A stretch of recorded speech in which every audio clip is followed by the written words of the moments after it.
1970 سے ہر سال 27 ستمبر کو ورلڈ ٹورزم ڈے منایا جاتا ہے، جس کا مقصد سیاحت کا فروغ، سیاحوں کے لیے جدید سہولیات پیدا کرنا، نئے سیاحتی مقامات کی تلاش اور وہاں تک آسان رسائی کو یقینی بنانا ہے۔ رواں برس اس دن کا موضوع ٹورزم اینڈ ڈیجیٹل ٹرانسفارمیشن ہے۔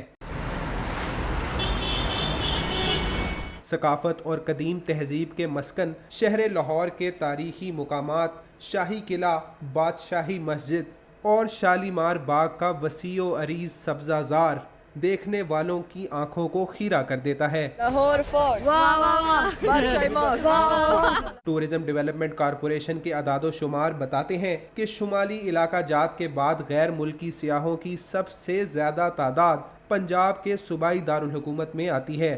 گزشتہ سال 6 لاکھ غیر ملکی اور 22 لاکھ سے زائد مقامی سیاحوں کو یہاں کی کشش کھینچ لائی۔